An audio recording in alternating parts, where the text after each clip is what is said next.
Bonjour à tous. Bonjour. Alors, moi je suis infirmière aussi sur le CHU de Grenoble.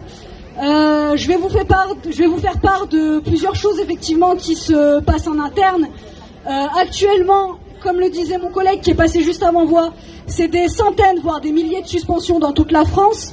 Au CHU de Grenoble, actuellement, il manque tellement de personnel qu'il y a des blocs opératoires qui ne peuvent pas faire les opérations urgentes.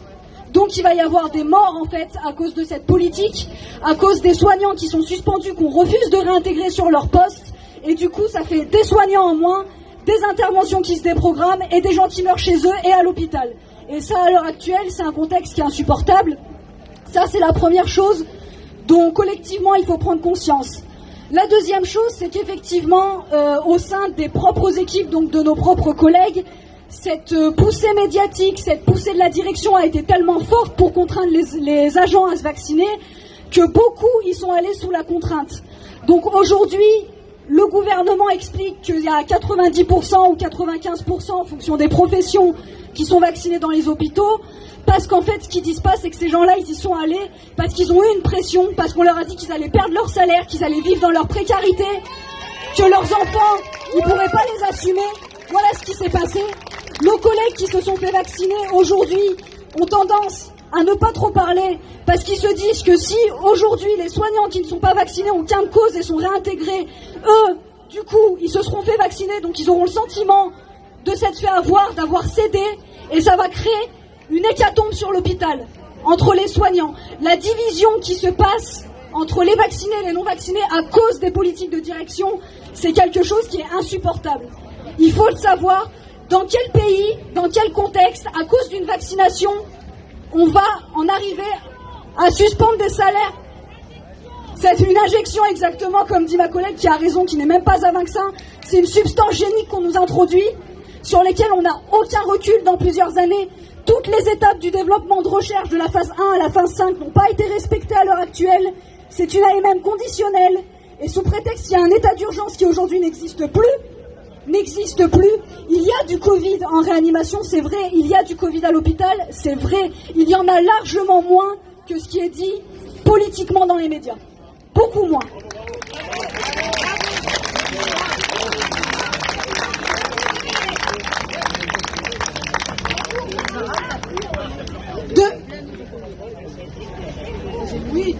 Depuis mars, effectivement, la courbe des contaminations, la courbe des admissions à l'hôpital pour des cas graves de Covid, elle est en baisse. Aujourd'hui, on arrive sur le mois d'octobre quand même. Donc quel est l'intérêt de laisser un pass qui est liberticide pour tout le monde, un pass sans salaire pour les soignants et pour toutes les professions qui y sont concernées? Pourquoi on va empêcher des agents administratifs de travailler qui ne côtoient absolument pas de public? Pourquoi on fait des choses comme ça? Est-ce qu'il y a une logique? Quel est l'intérêt sanitaire de faire ça? C'est ce genre de questions qu'il faut vous poser, en fait, au sein de vous-même. Et je pense que la population est capable d'être assez intelligente pour se rendre compte que ce pass, il est plus politique que sanitaire.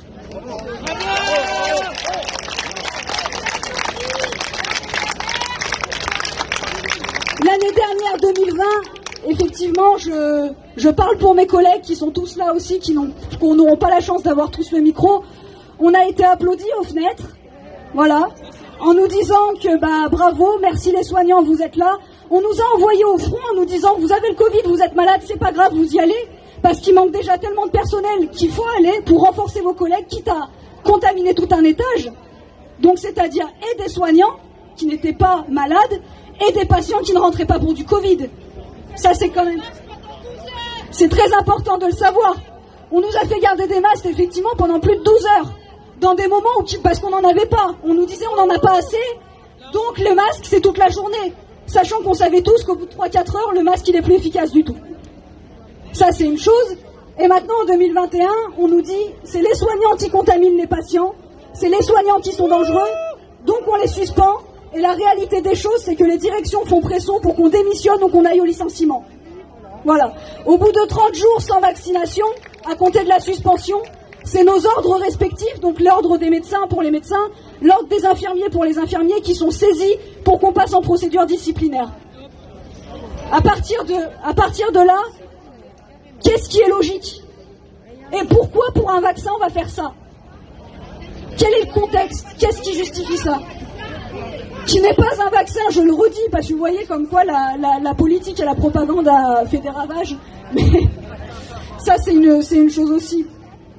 Concernant effectivement les effets indésirables de ces soi-disant vaccins effectivement qui sont sur le marché, on sait aussi que tous les chiffres qui sont publiés sont réduits. Les effets indésirables, il y en a beaucoup plus que ce qui sont présentés. Des décès, il y en a. Alors oui, l'argument des médecins, c'est de dire, d'expliquer en tout cas, les médecins qui sont proches de Véran là-bas, chez lui à l'Élysée, c'est d'expliquer, de nous dire, oui, mais on n'a pas exactement une cause à effet entre le décès ou les effets indésirables et le vaccin.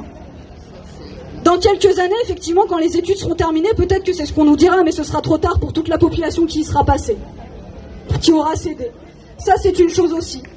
Pour mon expérience personnelle à moi, je n'ai pas cédé pour l'instant à cette injection forcée. Bravo ! J'ai eu des menaces de mort au sein de mon établissement, où on m'a dit que j'étais effectivement irresponsable d'être blouse blanche, de ne pas me faire vacciner et de prendre le risque de contaminer mes collègues, que si je contaminais mes collègues, on viendrait chez moi me tuer. C'est des choses qu'on m'a dites, que j'ai entendues pendant des mois. Pendant des mois, on est venu dans mon service avec des seringues qui contenaient Pfizer en me disant « Il faut que tu y passes, t'es la dernière, t'y es pas passé ». Pour l'instant, je n'ai pas cédé. Mais c'est quelque chose... C'est un contexte qui est effectivement très difficile, très compliqué. C'est de la menace, c'est de la perversion. On ne peut pas laisser des personnes, sans même parler de soignants, on ne peut pas laisser des personnes vivre comme ça tout simplement dans le monde. C'est quelque chose qu'on ne peut pas accepter. Si on est soignant, on est pour l'humanisation, pour le respect des personnes dans les soins. Et ce qui se passe aujourd'hui, c'est une déshumanisation totale du système de santé.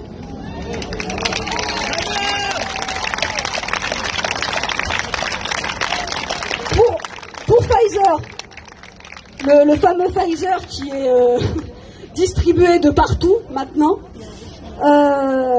pour mon expérience personnelle, ma sœur a cédé à cette injection, qui elle aussi est obligée de le faire. 48 heures après, je l'ai emmenée à l'hôpital. Voilà. 48 heures après, je l'ai emmenée à l'hôpital pour des douleurs au cœur, pour des choses qui étaient quand même graves. Ils l'ont gardée à l'hôpital. Donc on nous a dit, c'est pas très grave, c'est pas le vaccin, c'est probablement pas lié, mais on sait jamais, on la garde. Voilà. Ça, c'est aussi une incohérence totale du système actuellement de santé. La deuxième chose, son conjoint, qui lui aussi est allé se faire vacciner simplement parce qu'il est étudiant, qui veut continuer ses études, parce qu'on lui a dit que s'il ne le faisait pas, ses diplômes, il ne pourrait pas les passer. Il s'est fait vacciner, effectivement, quelques semaines après, hospitalisation, myocardite avérée. Voilà. Il est sorti, aujourd'hui il a toujours des séquelles, il a des troubles du rythme, il a des douleurs au cœur. Est-ce que ça c'est logique ? Est-ce que ça c'est réellement du vaccin ? Est-ce que ça c'est réellement pour protéger la population ? Moi je suis pas sûre de tout ça.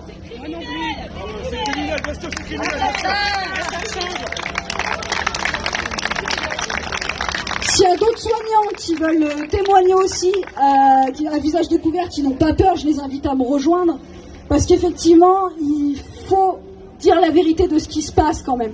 Il y a ce qu'on entend, il y a ce qui est publié, il y a ce qu'on voit médiatiquement, et il y a la réalité des hôpitaux, et la réalité effectivement de tous les travailleurs des hôpitaux et de la fonction publique hospitalière, privée, les établissements médico-sociaux, les établissements psychiatriques, qui aujourd'hui se retrouvent dans une grande précarité alors qu'ils ont fait des serments d'Hippocrate et autres, qu'ils ont voué leur vie à soigner des gens. Voilà. Bravo.